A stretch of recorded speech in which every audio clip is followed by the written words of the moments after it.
पढ़ेंगे forms of business organisation. तो एक जो बिजनेस ऑर्गेनाइजेशन होती है उसकी बहुत सारी फॉर्म हो सकती है, जैसे कि सोल प्रोप्राइटरशिप जिसमें एक ही ओनर हो। दूसरी है पार्टनरशिप जिसमें दो या दो से अधिक लोग मिलकर जब किसी बिजनेस को चलाते हैं। Joint in the family business मतलब जिसमें एक ही परिवार के लोग किसी बिजनेस को रन करते हैं। कोऑपरेटिव सोसाइटी या कोऑपरेटिव ऑर्गेनाइजेशन, कोऑपरेटिव सोसाइटीज मतलब जिसमें मिनिमम 10 जो अडल्ट मेंबर होते हैं वो मिलते हैं और एक सोसाइटी बनाते हैं वॉलेंटरली अपने बेनिफिट्स के लिए। कंपनी ऑर्गेनाइजेशन जो एक आर्टिफिशियल पर्सन होती है। फिर है फॉर्मेशन कंपनी की, इसकी अलग अलग स्टेजेस है, मोस्टली 4 स्टेज होते हैं कंपनी को बनाने के लिए। फिर है चॉइस ऑफ द फॉर्म की, इतनी सारी जो हमने फॉर्म्स पढ़ी उनमें से बेस्ट फॉर्म कौन सी है बिजनेस की। तो पहला है हमारे पास फॉर्म ऑफ बिजनेस ऑर्गेनाइजेशन का मीनिंग। तो फॉर्म ऑफ बिजनेस ऑर्गेनाइजेशन का मतलब होता है कि भाई जो बिजनेस की फॉर्म है वो कैसी हो, कि भाई उसमें एक ओनर हो, मल्टीपल हो, मिलजुल करो, कैसे हो। तो ये डिपेंड करता है बिजनेस की ओनरशिप पर, बिजनेस की लीगल कॉन्सेप्ट पर, उसकी अथॉरिटी पर, रिस्पॉन्सिबिलिटी पर। तो कहता है कि जो फॉर्म्स है बिजनेस ऑर्गेनाइजेशन की वो डिटरमाइन की जाती हैं उसके एक्सटर्नल एग्जिस्टेंस के द्वारा, उसकी पार्टीज के द्वारा। तो इसमें बता रखिए फॉर्म्स ऑफ बिजनेस ऑर्गेनाइजेशन। तो फॉर्म्स में इसने हमें बताया private sector, public sector, joint sector. तो प्राइवेट में भी दो प्रकार से, नॉन इनकॉर्पोरेटेड मतलब अनरजिस्टर्ड और इनकॉर्पोरेटेड मतलब रजिस्टर्ड। और फिर है पब्लिक मतलब इसमें भी अनरजिस्टर्ड और रजिस्टर्ड। ठीक है, तो देखो मतलब जिनके रजिस्ट्रेशन की जरूरत नहीं होती वो है sole proprietorship, joint Hindu family, partnership और ज्वाइंट वेंचर। और इनकॉर्पोरेटेड मतलब रजिस्टर्ड जिसमें आती है cooperative societies and joint stock company. तो एक फीचर यहीं से क्लियर हो गया कि हमें कंपनी का और कोऑपरेटिव सोसाइटीज का रजिस्ट्रेशन करवाना जरूरी होता है, जबकि sole proprietorship, joint Hindu family, partnership, joint venture का नहीं। ऐसे ही पब्लिक सेक्टर मतलब जो गवर्नमेंट रन होते हैं तो इसमें भी अनरजिस्टर्ड और रजिस्टर्ड। अनरजिस्टर्ड में तो आते हैं डिपार्टमेंटल अंडरटेकिंग्स और रजिस्टर्ड में आते हैं public corporations, government company and then joint sector. तो पहला है सोल प्रोप्राइटरशिप या सोल ट्रेड, जैसा कि नाम से ही क्लियर है, जिसमें एक ओनर होता है, जिस बिजनेस को एक ही पर्सन के द्वारा रन किया जाता है। तो कहता है कि सोल ट्रेड वो फॉर्म है बिजनेस की जो एस्टेब्लिश की जाती है किसी सिंगल इंडिविजुअल के द्वारा, वही इसमें पैसे लगाता है, वही बिजनेस को मैनेज करता है।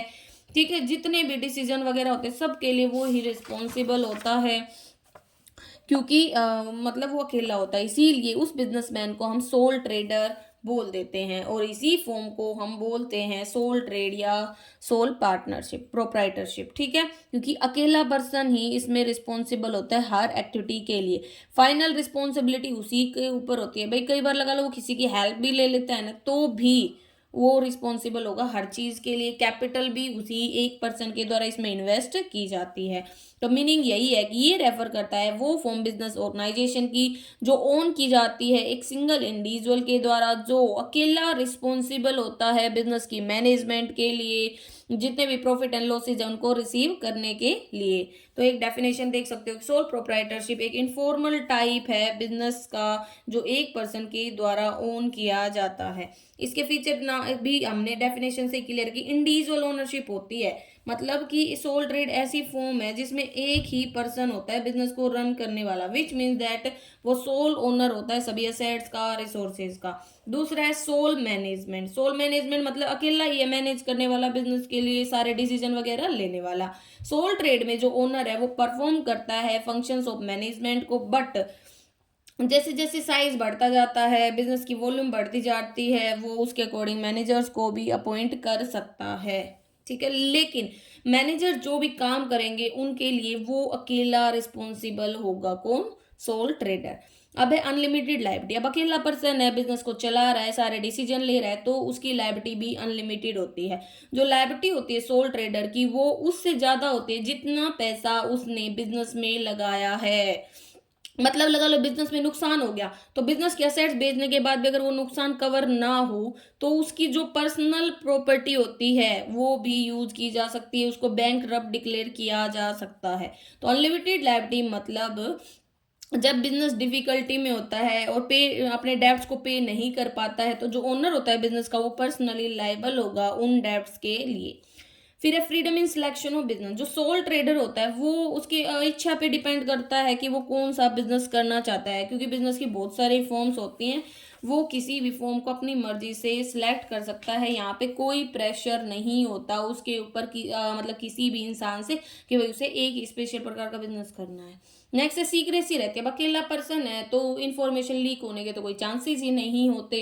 तो another speciality of the sole trade क्या है जो मिलती है in any other form of business organisation is secrecy. जो इन्फॉर्मेशन होती है about all the important matters जो भी बिजनेस से रिलेटेड होते हैं वो सिर्फ ओनर के पास रहते हैं। कोई आउटसाइड पार्टी है ना वो उनका फायदा नहीं ले सकती।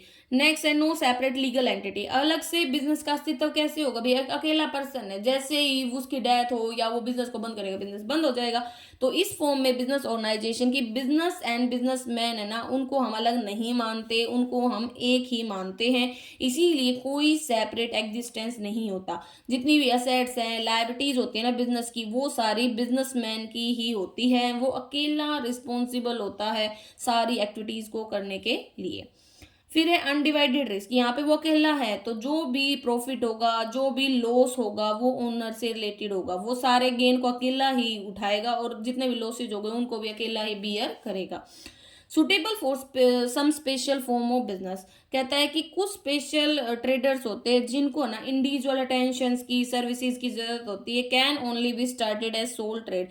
वो सोल ट्रेड के रूप में इसे स्टार्ट कर सकते हैं। एग्जाम्पल के लिए एग्रीकल्चर का काम है अकेले कर सकते हैं, स्टिचिंग जैसे कपड़े वगैरह सिलने का काम है, मिठाई बनाने का काम, बेकरी शॉप, ब्यूटी पार्लर वगैरह।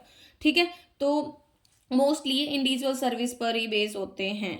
और जो हमारे सोल प्रोप्राइटरशिप के बिजनेस होते हैं उनको बनाना आसान होता है, बंद करना आसान होता है, क्योंकि इनके लिए कोई एक्स्ट्रा लीगल फॉर्मेलिटी वगैरह नहीं होती।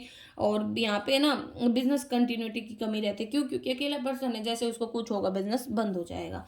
फिर है मैरिड सोल प्रोप्राइटरशिप की, तो यही है क्विक डिसीजन, क्योंकि एक सिंगल इंडिविजुअल के हाथ में सारा काम है तो उसे किसी से कंसल्ट करने की जरूरत नहीं है, तो क्विक डिसीजन ले सकता है। सीक्रेसी बनी रहती है, कॉन्फिडेंसली रहती है। क्यों कॉन्फिडेंशियल क्यों रहती है इन्फॉर्मेशन, क्योंकि अकेला पर्सन है तो उसकी जो भी सोच है उसके जो भी रूल्स रेगुलेशन है किसी अदर पर्सन को पता ही नहीं चलते। नेक्स्ट है डायरेक्ट मोटिवेशन। अकेला पर्सन है बिजनेस को रन करने वाला तो मोटिवेशन उसके पास अंदर से आता है, उसे किसी एक्सटर्नल मोटिवेशन की जरूरत नहीं होती। वो सेल्फ इंस्पायर्ड होता है, अंदर से इंस्पायर्ड होता है। जैसे ही उसे प्रॉफिट होगा वो अपने आप मोटिवेट होगा, हाँ ज़्यादा से ज़्यादा प्रॉफिट कमाना है लाइफ में, इस टाइप से। Personal control. जो सोल ट्रेडर होता है उसका अपने बिजनेस पर कंप्लीट कंट्रोल होता है, क्योंकि वो अकेला ओनर होता है, हर चीज का मास्टर होता है। जितने भी इंप्लॉयज होते हैं वो उसके कंट्रोल में होते हैं। कोई भी है ना मतलब वो अफोर्ड नहीं करेगा किसी की भी केयरलेसनेस को। तो इसलिए अच्छा काम हो पाता है कम से कम लागत में और कम से कम टाइम में। इजी फॉर्मेशन, इसको बनाना आसान होता है क्योंकि इसके लिए कोई लीगल फॉर्मेलिटी वगैरह नहीं होती।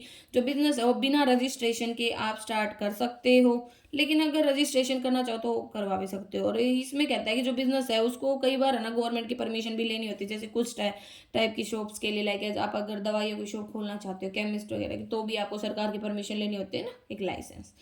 अब बात आती है कि सोल प्रोप्राइटरशिप की कमियां क्या क्या हैं। तो पहला है लिमिटेड सोर्स ऑफ कैपिटल। भाई अकेला पर्सन है बिजनेस को चलाने वाला तो यहाँ पे सोर्स ऑफ कैपिटल लिमिटेड रहता है। दूसरा अनस्टेबल एग्जिस्टेंस, मतलब लिमिटेड लाइफ होती है बिजनेस की, जो कंटिन्यूस अनसर्टेनिटी लगी रहती है। क्यों, क्योंकि अगर किसी भी कारण जो सोल ट्रेडर बीमार हो जाए, उसकी डेथ हो जाए, बिजनेस से दूर रहेगा तो वही बात है बिजनेस बंद हो जाएगा। अनलिमिटेड लायबिलिटी, और जो सोल ट्रेडर होता है उसकी लायबिलिटी अनलिमिटेड होती है। लॉस के केस में सारा मतलब जो लॉस होगा उसको खुद बियर करना पड़ेगा, पर्सनल जो भी एसेट्स है उनको भी यूज करना पड़ेगा। नेक्स्ट है अनबैलेंस्ड मैनेजमेंट। अब अकेला पर्सन कितना काम करेगा, सेल का, परचेज का, प्रोडक्शन का, मार्केटिंग का, फाइनेंस का। तो कहता है कि नॉर्मली एक सिंगल पर्सन इन सभी काम को नहीं कर सकता, इसीलिए उसके सामने बहुत सारी डिफिकल्टीज आती हैं। तो यही है लिमिटेड मैनेजर स्किल बोल दो या अनबैलेंस्ड मैनेजमेंट बोल दो। नेक्स्ट को हम अगले पार्ट में समझेंगे।